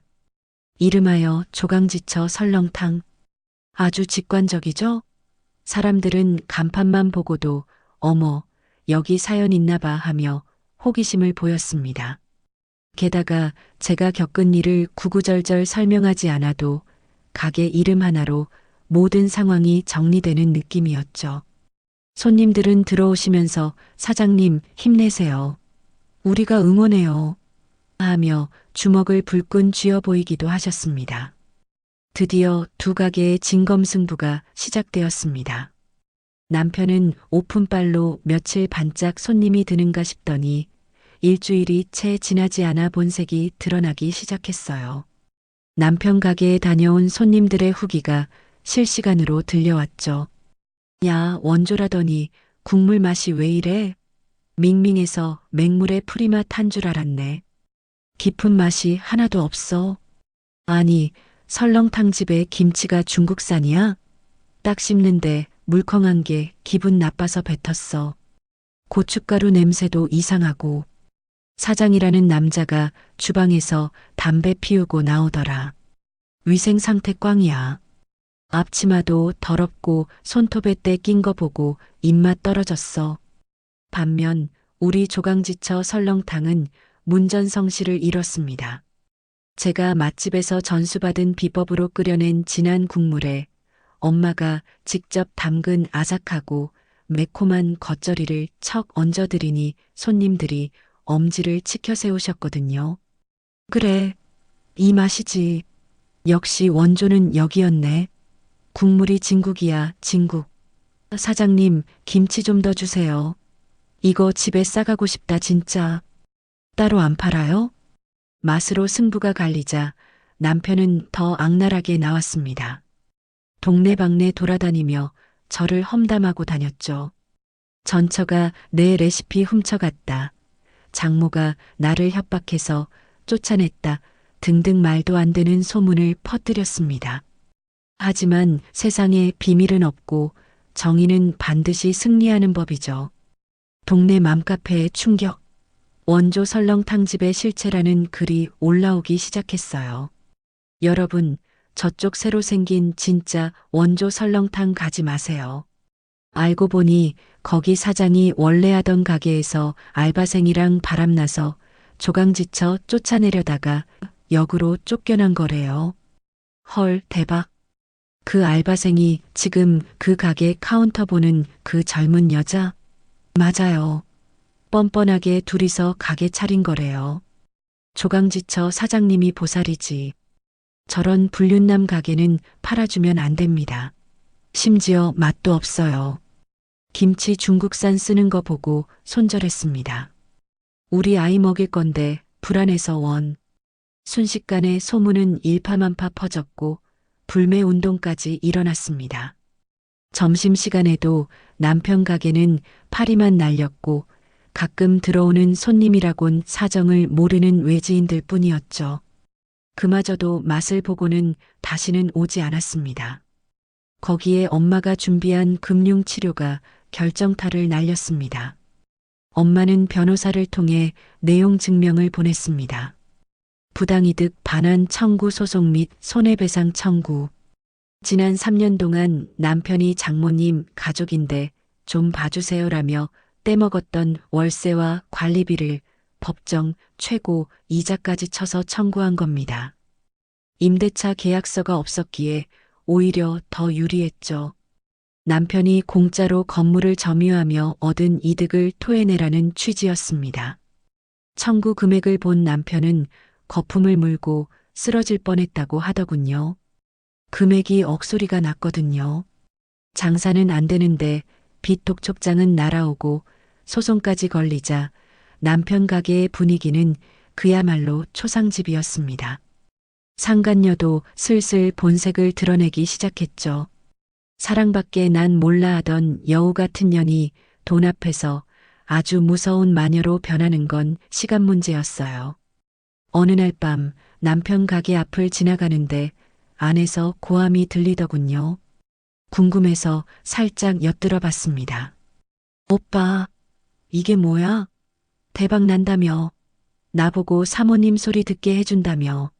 손님은 개미 새끼 한 마리 없고 빚쟁이들 전화만 오잖아. 내 카드값은 어쩔 건데? 상간녀가 카운터를 내리치며 악을 쓰고 있었습니다. 남편은 쭈그려 앉아 머리를 감싸 쥐고 있었고요. 아, 좀 기다려봐. 초반이라 그래, 초반이라. 소문 좀 가라앉으면 다시 손님 올 거야. 너는 나 믿고 따라왔으면 좀 진득하게 기다려주면 안 되냐? 기다려? 언제까지? 이번 달 리볼빙도 한 개야. 나 신용불량자 되면 오빠가 책임질 거야? 그리고 나보고 서빙까지 하라고? 내가 미쳤어? 서빙하고 설거지나 하려고 여기 온 줄 알아? 아, 나도 힘들어 죽겠는데 너까지 왜 이래? 네가 알바 때처럼 애교도 좀 떨고 손님들한테 싹싹하게 해야 올 거 아냐? 카운터에 앉아서 핸드폰만 보고 있으니까 손님이 안 오지 왜 나한테 지랄이야? 뭐? 지랄? 야, 박철진. 너 말 다 했어? 능력도 없는 게 어디서 큰 소리야. 내가 너 믿고 인생 베팅했는데 이게 뭐야? 쪽박이잖아, 쪽박. 사랑이니 운명이니 하던 두 사람의 꼴이 아주 볼만했습니다. 돈이 떨어지자마자 사랑도 식어버린 거죠. 그 모습을 보는데 어찌나 통쾌하던지 10년 묵은 채증이 쑥 내려가는 기분이었습니다. 서로 삿대질하며 싸우는 꼴을 보니 아주 팝콘이라도 사들고 와서 구경하고 싶을 정도였으니까요. 설상가상으로 남편의 히스테리를 견디지 못한 직원들도 하나둘 그만두기 시작했습니다. 월급까지 밀리니 붙어 있을 이유가 없었죠. 사장님, 저 그만둘게요. 월급은 노동청에 신고해서라도 받을 거니까 알아서 하세요. 저도요. 사장님 성격 받아주는 거 더는 못 해먹겠어요. 그리고 사모님. 아니, 저 여자분 갑질도 지긋지긋해요. 손 하나 까딱 안 하면서 잔소리만 해대고 직원들이 단체로 앞치마를 벗어던지고 나가버리자 남편과 상간녀 둘만 덩그러니 남게 되었습니다. 두 사람이 그 넓은 가게를 감당할 수 있을 리가 없었죠. 남편은 주방에서 혼자 허둥대기 바빴고 상간녀는 주문받은 것도 헷갈려서 손님들한테 욕만 먹었어요. 결국 오픈 3개월 만에 그토록 화려했던 진짜 원조 설렁탕은 동네의 흉물로 전락했습니다. 유리창엔 먼지가 쌓이고 가게 앞엔 빚쟁이들이 붙여놓은 빨간 압류 딱지와 독촉장만 나풀거렸죠. 월세는커녕 전기세 낼 돈도 없어서 단전 예고장까지 붙어 있었어요. 지나가던 동네 강아지도 안 쳐다볼 정도로 망해버린 겁니다. 하지만 이게 끝이 아니었습니다. 남편과 상간녀가 겪어야 할 지옥은 이제 막 서막이 올랐을 뿐이니까요. 진짜 파국은 상간녀의 마지막 한 방에서 터졌습니다. 믿었던 도끼에 발등 찍힌다는 말이 뭔지 남편은 뼈저리게 느끼게 될 겁니다. 사랑이라 믿었던 여자가 돈 앞에서 얼마나 무섭게 변하는지, 그리고 그 배신이 얼마나 쓰라린지 말이죠. 지옥 같은 나날이 이어지던 어느 날이었습니다. 빚쟁이들의 독촉에 시달리다 못한 남편이 며칠 잠적한 사이 상간녀는 아주 기가 막힌 일을 꾸미고 있었습니다. 남편이 자신을 사모님 만들어줄 능력이 없다는 걸 깨닫자마자 그녀의 비상한 머리는 오로지 손절과 한탕을 향해 돌아가기 시작한 거죠. 남편이 핸드폰도 꺼두고 숨어 지내던 그 틈을 타 상간녀는 부동산을 돌며 가게 보증금을 뺄 수 있는지 알아보고 다녔다고 합니다. 하지만 이미 압류가 들어온 상태라 보증금을 빼는 건 불가능했죠. 그러자 그녀는 아주 알뜰하게도 눈을 가게 내부로 돌렸습니다. 한밤중 인적이 드문 새벽 2시에 그녀는 트럭 한 대를 불렀습니다. 그리고 가게에 있던 돈 될 만한 집기들을 죄다 실어 나르기 시작했죠. 몇백만 원 주고 샀다는 대형 냉장고부터 시작해서 남편이 자랑하던 고급 육수통, 심지어 손님상에 나갈 쌀과 고춧가루 같은 식자재까지 싹싹 긁어 모아 중고 사이트에 헐값에 팔아넘긴 겁니다. 그것뿐만이 아니었습니다. 그녀는 마지막으로 카운터 금고를 열었습니다. 거기엔 남편이 빚쟁이들 몰래 숨겨둔 마지막 비상금 300만 원이 들어 있었죠. 정말 최후의 보루 같은 돈이었는데 상간녀는 그 돈을 챙기며 아주 해맑게 웃었다고 합니다. 나중에 CCTV를 확인한 경찰관님이 이 여자분 금고 털면서 춤까지 추시던데요? 라고 할 정도였으니까요. 다음 날 아침 며칠 만에 꾀죄죄한 몰골로 가게에 돌아온 남편은 자신의 눈을 의심했습니다. 가게 문은 활짝 열려 있는데 안이 텅 비어 있었으니까요. 마치 폭격을 맞은 것처럼 테이블 몇 개만 덩그러니 남아있고 주방 집기는커녕 숟가락 하나 남아있지 않았죠. 이게 뭐야? 도둑이 들었나? 혜인아, 혜인아. 남편은 미친 사람처럼 상간녀를 찾았지만 돌아온 건 텅 빈 카운터 위에 놓인 꼬깃꼬깃한 쪽지 한 장뿐이었습니다. 남편은 떨리는 손으로 그 쪽지를 집어들었습니다. 아저씨, 나갈게. 솔직히 말해서 나 아저씨 돈 보고 만난 거야. 근데 돈도 없으면서 무슨 사랑 타령이야? 오빠는 무슨 거울 좀 봐. 양심도 없냐? 늙은 아저씨 비위 맞춰주느라 그동안 토 나오는 줄 알았어. 이 돈은 내 퇴직금이랑 위자료로 칠게. 다신 연락하지 마. 번호 바꿨으니까. 으악. 최애인 이 나쁜 년아. 남편은 그 자리에 주저앉아 짐승처럼 울부짖었습니다. 믿었던 사랑, 아니 자신의 마지막 자존심이었던 여자에게 처참하게 배신당하고 돈까지 털린 남편은 말 그대로 빈 껍데기가 되어버린 겁니다. 그 통곡 소리가 어찌나 컸던지 동네 사람들이 다 나와서 구경하며 혀를 찼다고 하더군요. 쯧쯧 조강지쳐 버리고 가더니 꼴 좋다. 인과응보지 뭐. 뿌린 대로 거두는 거야. 갈 곳도 없고 돈도 없고 심지어 입고 있는 옷 한 벌이 전 재산이 된 남편. 그는 결국 염치라는 것을 쓰레기통에 처박고 시어머니와 함께 제 가게를 찾아왔습니다. 비가 추적추적 내리는 저녁이었습니다. 가게 마감을 준비하고 있는데 문이 열리며 웬 거짓골을 한 두 사람이 들어오더군요. 노숙자인 줄 알고 내보내려 했는데 자세히 보니 전 남편과 시어머니였습니다. 두 사람은 제 앞에 서자마자 바닥에 넙죽 엎드렸습니다. 아가, 선아, 우리 좀 살려다오. 시어머니가 제 바짓단을 잡고 매달리셨습니다. 평소엔 그토록 꼿꼿하고 독하시던 분이 몇 달 사이에 10년은 늙어버린 얼굴로 애원하시더군요.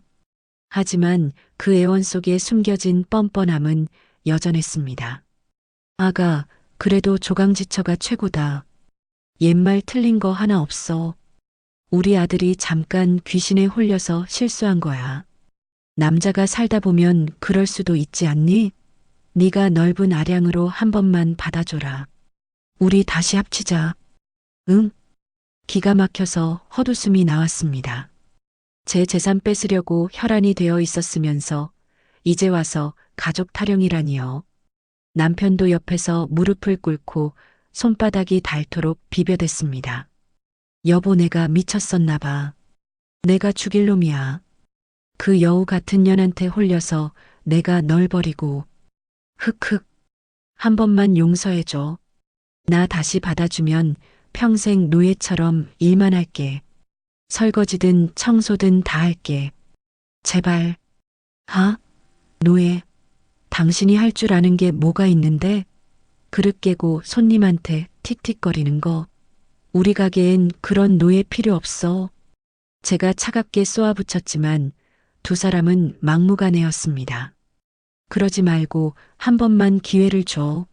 우리 갈 데도 없어서 찜질방에서 자다가 쫓겨났어. 밥도 이틀이나 굶었다고. 그들이 징징거리는 소리에 손님들이 불쾌한 듯 인상을 찌푸리기 시작했습니다. 더 이상 대꾸할 가치도 없어서 경찰을 부르려던 찰나였습니다. 주방 쪽에서 비키시오 하는 우렁찬 소리가 들려왔습니다. 엄마였습니다. 엄마 손에는 천일염이 가득 담긴 빨간 바가지가 들려 있었죠. 엄마의 눈에서는 레이저가 나올 듯 했습니다. 이 뻔뻔한 인간들아, 여기가 어디라고 감히 기어들어와. 엄마는 망설임 없이 바가지에 담긴 굵은 천일염을 남편과 시어머니 얼굴을 향해 힘껏 뿌리셨습니다. 에라이, 소금이나 먹고 떨어져라. 재수없게 어디서 거지발사계 같은 것들이 와서 내 딸 앞길을 막아. 썩 꺼지지 못해. 차악. 굵은 소금이 두 사람의 얼굴과 몸을 강타했어요. 아이고, 따가워. 내 눈. 아, 장모님, 왜 이러세요? 남편과 시어머니는 소금 세례를 맞고 비명을 지르며 바닥을 뒹굴었습니다. 그 모습이 어찌나 우스꽝스럽던지 식사하던 손님들이 일제히 박수를 치며 환호했습니다. 와, 사장님, 어머님, 나이스 샷. 사이다다. 사이다.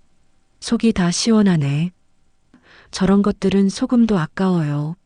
얼른 경찰 불러요. 가게 안은 순식간에 축제 분위기가 되었습니다. 엄마는 분이 안 풀리셨는지 빗자루까지 들고 나오셔서 등짝을 후려치셨습니다. 다신 내 딸 눈에 띄지 마라.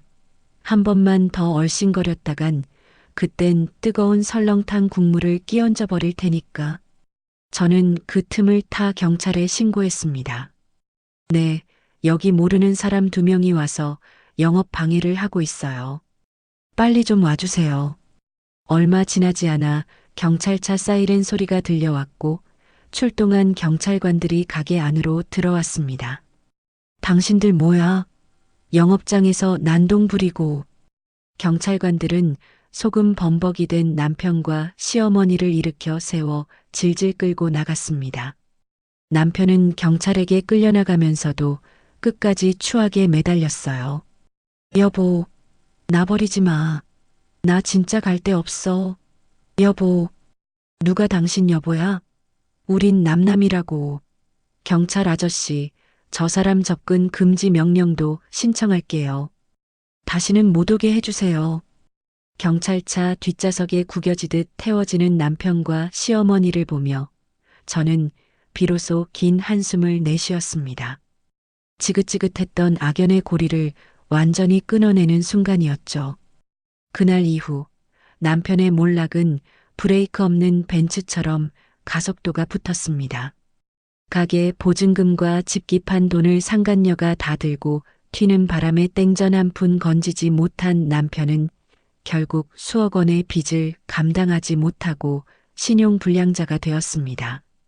빚쟁이들을 피해 야반도주하듯 동네를 떴고 지금은 저 멀리 지방 공사판을 전전하며 벽돌을 나르고 있다는 소문이 들려왔습니다. 아마 현장 반장에게 욕을 먹으며 눈물 젖은 빵을 먹고 있겠죠. 자신이 그토록 무시했던 땀 흘리는 노동의 가치를 이제야 뼈저리게 느끼고 있을 겁니다. 그리고 우리의 상간녀, 아니 도둑녀는 어떻게 되었냐고요? 야반도주는 성공한 줄 알았겠지만 대한민국 경찰이 그렇게 호락호락하지 않죠. 훔친 물건을 중고나라에 팔려다가 덜미가 잡혀 체포되었다고 합니다. 유치장에서 만난 남편과 상간녀는 서로 네가 꼬셔서 그런 거다, 오빠가 시켜서 한 거다라며 서로의 머리채를 잡고 진흙탕 싸움을 벌였다고 하네요. 사랑의 서약은 개나 줘버리고 서로에게 똥물을 튀기며 바닥까지 보여준 그들의 최후. 이보다 더 완벽한 결말이 있을까요? 긴 겨울이 지나고 드디어 따스한 봄이 찾아왔습니다. 제 인생에도 그리고 우리 가게에도 말이죠. 그 지긋지긋했던 이혼 소송이 드디어 승소 판결로 마침표를 찍었습니다. 법원을 나서는 순간 하늘이 어찌나 파랗던지 눈이 부셔서 눈물이 찔끔 나더라고요. 판사님의 원고 승소라는 한마디에 남편, 아니 전 남편이 남긴 빚더미와 더러운 악연으로부터 법적으로도 심리적으로도 완벽하게 자유로워졌음을 실감했습니다. 위자료 청구까지 깔끔하게 마무리 짓고 나니 제 어깨를 짓누르던 천근만근의 무게가 깃털처럼 가벼워지더군요. 아이고, 내 새끼 고생했다. 이제야 진짜 내 딸로 돌아왔네. 법원 앞에서 저를 기다리던 엄마가 투박한 손으로 제 얼굴을 쓰다듬으시는데 그 거친 손길이 어찌나 따뜻하던지요. 엄마는 그동안 사위기 죽는다며 가게 근처에는 얼씬도 안 하시고 새벽에 도둑고양이처럼 김치만 날라주셨거든요. 하지만 이제 더 이상 눈치 볼 사위도 거칠 것도 없었습니다. 다음 날부터 엄마는 아주 당당하게 가게 정문을 열고 들어오셨습니다. 빨간 고무장갑을 끼고 흰색 위생 모자를 쓴 모습이 마치 장군님 같았습니다.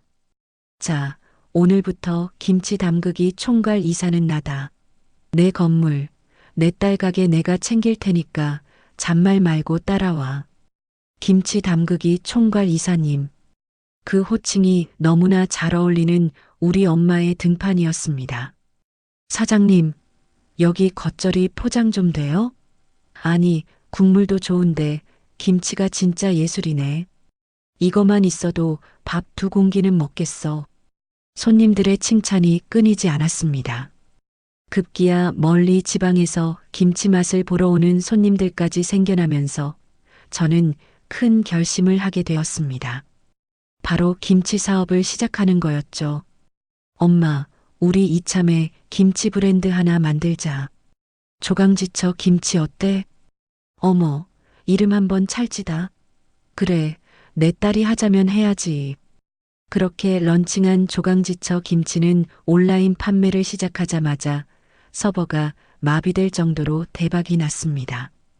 주문이 밀려들어 행복한 비명을 지르며 엄마와 밤새 배추를 절여야 했지만 몸은 고되도 마음은 날아갈 듯 했습니다.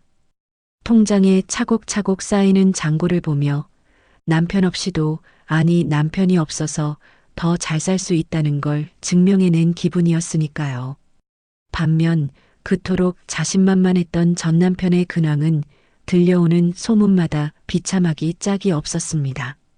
신용불량자로 쫓기며 지방 공사판을 전전하다가 허리를 다쳐 더 이상 일을 못하게 되었다더군요.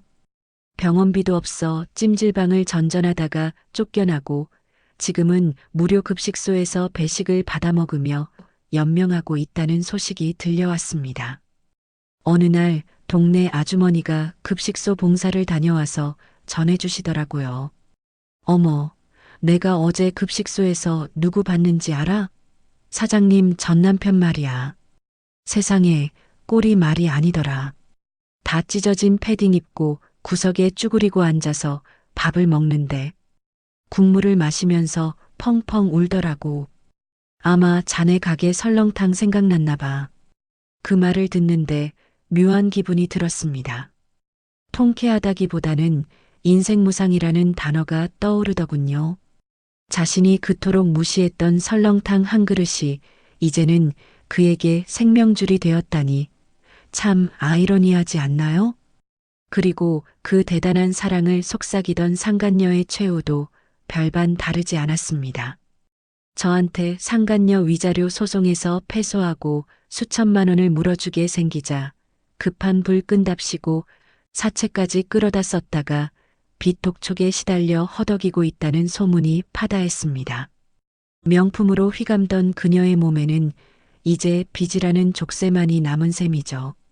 저는 그들이 죗값을 치르는 동안 제가 받은 상처를 치유하는 일에 집중했습니다. 단순히 돈을 버는 것에 그치지 않고 그 돈을 의미 있게 쓰고 싶었거든요.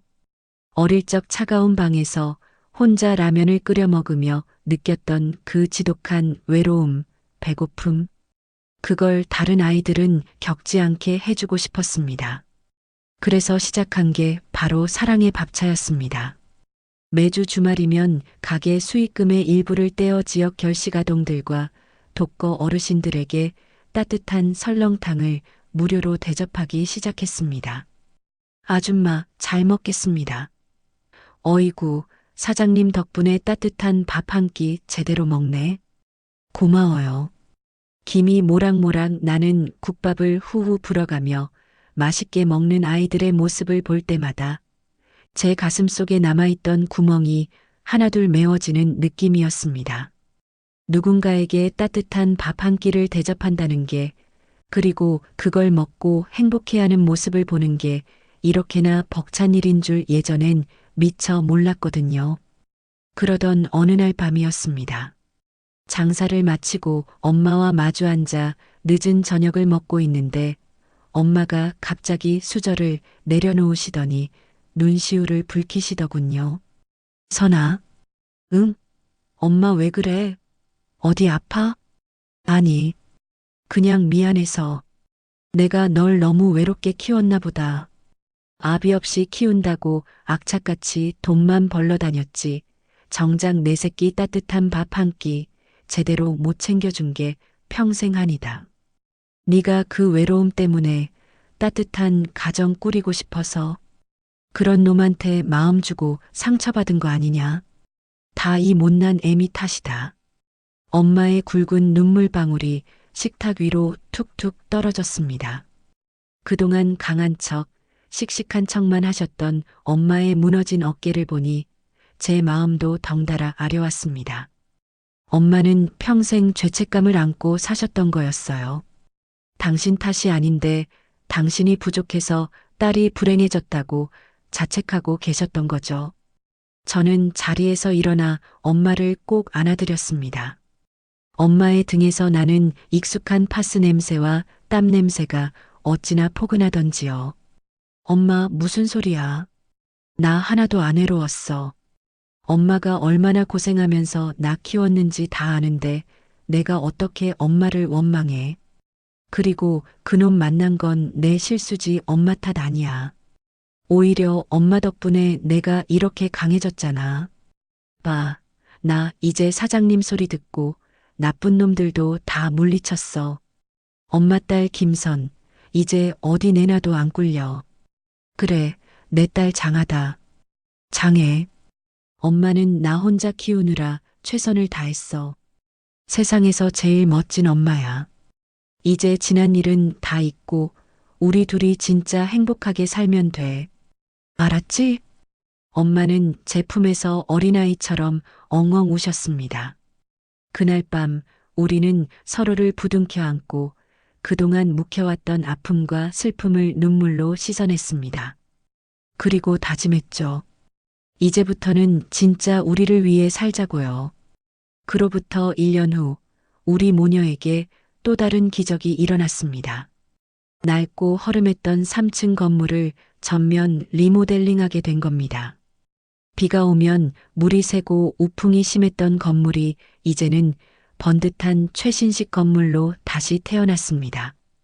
1층과 2층은 여전히 줄을 서서 먹는 조강지처 설렁탕 가게로 운영하고 3층은 오로지 엄마와 저를 위한 보금자리로 꾸몄습니다.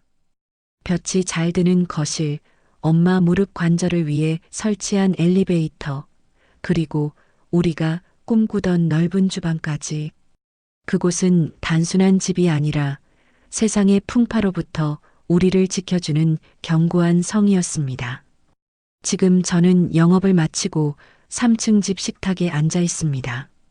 창밖으로는 봄비가 부슬부슬 내리고 있네요. 식탁 위에는 엄마가 간 무쳐낸 싱싱한 겉절이와 제가 정성껏 끓인 뽀얀 설렁탕 2그릇이 놓여 있습니다. 자, 먹자. 식겠다. 응, 엄마도 많이 드세요. 화려한 반찬은 없지만 이보다 더 완벽한 밥상은 없을 겁니다.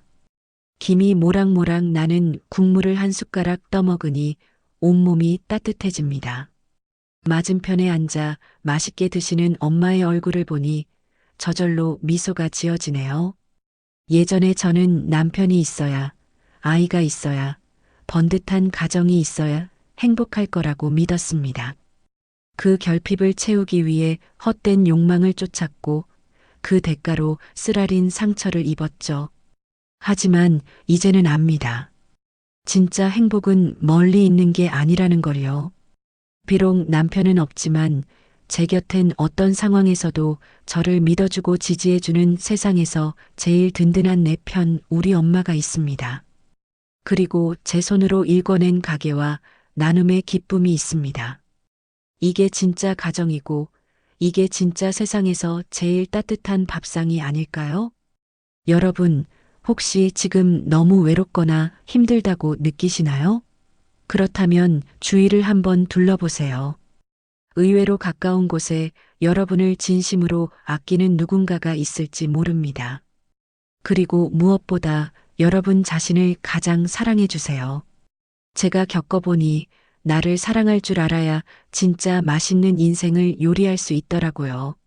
지금까지 저 김선의 파란만장했던 하지만 결국엔 꽉 찬 해피엔딩으로 끝난 이야기를 들어주셔서 감사합니다. 여러분의 밥상에도 늘 따뜻한 행복이 가득하기를 바랄게요. 안녕히 계세요. 네, 사연자님의 파란만장하면서도 통쾌한 인생 역전 스토리 잘 들으셨나요? 정말 사이다라는 말이 절로 나오는 이야기였습니다. 남편의 배신과 시댁의 무시 속에서도 무너지지 않고 오히려 보란듯이 성공해낸 김선님의 뚝심에 박수를 보내고 싶네요. 무엇보다 그 과정에서 가장 큰 힘이 되어준 건 다름 아닌 친정어머니의 사랑이었죠. 새벽마다 딸을 위해 허리 숙여 김치를 담그시던 그 마음. 그리고 마지막에 딸을 위해 소금 바가지를 들고 나서시던 그 모습에서 뭉클한 감동과 짜릿한 카타르시스를 동시에 느꼈습니다. 진정한 행복은 화려한 거칠에나 남들의 시선에 있는 게 아니라 나를 진심으로 믿어주는 단 한 사람, 그리고 스스로 일어서려는 의지에 있다는 걸 다시 한번 깨닫게 되네요. 사연자와 어머님이 만드신 그 조강지처 설렁탕과 사랑의 밥차가 앞으로도 오래오래 따뜻한 온기를 전해주기를 진심으로 바랍니다. 지금 힘든 시기를 겪고 계신 분들이 있다면 김선님의 이야기를 통해 나도 할 수 있다는 용기를 얻어가셨으면 좋겠습니다. 사연자님께 응원의 댓글을 남겨주세요. 큰 위로가 돼줄 거예요. 오늘도 끝까지 함께 해주셔서 감사합니다.